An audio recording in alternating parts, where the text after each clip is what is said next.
We must increase Social Security benefits. That's not a statement from me. That is a statement from multiple lawmakers that are now demanding both President Biden and Congress get together and find a way and find a solution to provide additional benefits. They say that people on a fixed income, those on Social Security, have been screwed for far too long and changes must be made. Well, I want to show you something. Just look at this. It says the best birthday present for Social Security is increase its benefits. That came out yesterday. You know the reason why? It's because on August 14th, 1935, which was 88 years ago yesterday, that is when President Franklin D. Roosevelt signed Social Security into law. So what lawmakers have been asking for is for a special date, which is August 14th, okay? This is their special day. They wanted this to be the day of Social Security. Now, there was a kind of a town hall meeting or something like that. This right here was from multiple senators. We had Richard Blumenthal, John Larson, multiple other people as well that were speaking. But what you need to understand is that in this press briefing, which I will link to down in the description box below, if you want to go and watch it, I'd play it. The problem is the sound is not actually in line with the audio. So with the person speaking, it was very tough to watch. I did watch it. I will just go over kind of what they said. But I will get to that in just a second. All I ask is if you enjoy these daily updates, do me a favor, go ahead and hit that like button. Now here's the thing. Inside this press briefing, okay, on Social Security, they're talking about the Social Security 2100 Act. They're talking about increasing benefits across the board, that no senior is going to be living in poverty. They want to increase taxes. They want to pay for all this stuff. Again, there's a lot of support here. And you can see right here, there's 350 plus groups that endorse the Social Security 2100 Act. And they do. But what does that mean? Does it mean anything's going to happen from this? Well, we don't know. But what we do know is these lawmakers are back in their home states. They're talking and working with their constituents. They're figuring out what they want, what they are asking for, and they're going to try to, accommodate them. Now, the reason why they have to accommodate them is because of this. If we don't do something soon, according to multiple analysis, retirees could face a $17,400 hit per year in Social Security. Just think if you lost $17,400 per year in income, what would that do to you? Could you not afford to pay for your rent or your mortgage? Would your car then get repossessed? Would you not be able to put food on the table or pay for medications? Because that's what we're hearing, all right? Now, this $17,400, this is for the average retired couple. They would lose $17,400 per year. That would come in 2033. That's one of the reasons why this is such a big deal. Now, I've talked about this over the past week or so, that one of the things that lawmakers are trying to do is they're trying to plant all these little seeds and try to figure out where other lawmakers currently stand, because we have something coming up very soon that some are planning on lumping in other bills. This is the government funding bill. You can see right here, it says, Speaker Kevin McCarthy says shutdown could be averted with a temporary spending. So what he's saying is they are considering a short-term funding measure.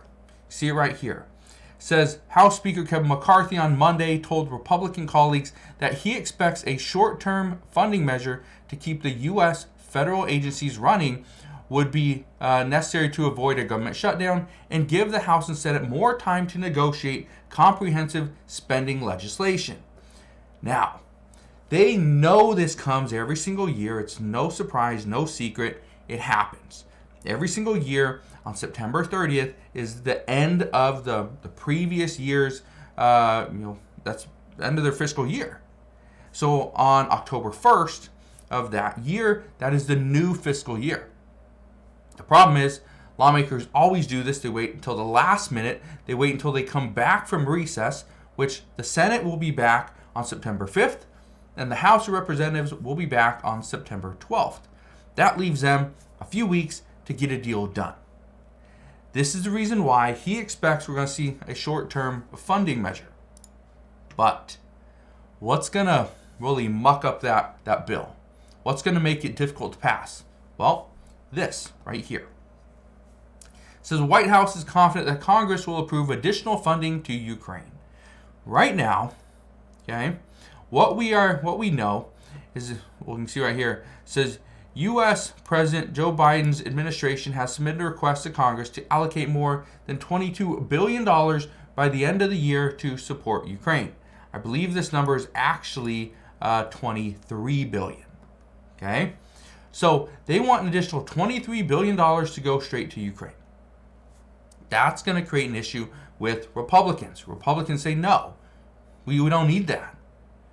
But right now, Republicans are asking for additional tax breaks, corporate tax breaks. So this is why things are getting so difficult at this time, is because, again, we are talking about Social Security. We need to shore up Social Security. We need to make changes. But by making those changes, we are likely going to have to increase taxes. And not just taxes for the wealthiest individuals, the wealthiest corporations, but also lower income households. And I want to show you this. I thought this was very interesting. It says 8 revealing numbers from the Social Security 2100 Act. These numbers, and this just came out a few days ago, but in these numbers, it talks about different ways this is going to impact the American people. Look at this. This is the number one thing on this list. It says low-income workers' payroll tax burdens would rise by 19%. No, and I'm not saying you're gonna go from a whatever your tax percentage is now, whatever your tax bracket is now. It's not going to jump to 19%. Okay, that's not what we're talking about. Look at this. It says in order to fund its significant benefit expansion, the Social Security 2100 Act would increase payroll taxes on all U.S. workers. That is something that they're looking at doing. It says including the poorest ones. While many low-income American workers pay no federal income taxes, they nevertheless do pay payroll taxes. And I think this is something that a lot of people are somewhat being, we just got misinformation on. Because yes, the majority of Americans pay no federal income tax. Okay, they pay no federal income tax. But you do pay your payroll taxes, which go into Social Security. Let's keep reading. It says the Social Security tax rate would gradually rise over several years. We're currently at 12.4%. And the way that 12.4% breaks down, it's 6.2% is what the employee pays, 6.2% is what the employer pays. That comes up to 12.4%. However, they want to increase it from 12.4% to 14.8%. So we're going to go up 2.4% over several years, which when fully phased in would represent a 19% increase in low-income workers' payroll tax burdens. That's big, a 19% increase. This is the reason why I bring this up, is because this is what we are seeing. Just because somebody is pushing this bill, the Social Security 2100 Act, like I get it, it's a change. It ensures that no senior is going to live in poverty. It's going to increase benefits across the board. But as we increase benefits, there has to be someone paying for it. And right now, the people that could be paying for it are also the lower income households. Just keep that in mind. It's possible that this gets pushed through, but right now I don't think it does. I think the Social Security 2100 Act is a good start. I think it's what a lot of people like. They want to see this. But at the same time, what else comes from it? And that's where a lot of people are kind of concerned with what the negotiations are going to look like as we get closer to that deadline of, okay, we need to make a decision. So that is where we're at this time. One of the other problems that we're going to face over the next few months is that as we move into 2024, we are going to see less and less bills get passed. We're probably going to see more proposals. We're going to see more ideas and more negotiations and discussions.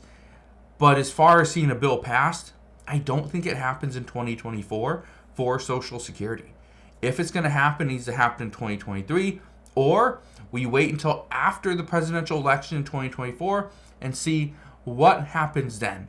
Who is going to be in Congress? Who controls the House? Who controls the Senate? Who has the presidency? All those three things matter more than you know. So that's what we know at this time. As always, as I know more, I promise I'll come back on and share all the latest news and updates. Again, thank you guys for watching. Consider subscribing. I'll see you guys on the next one.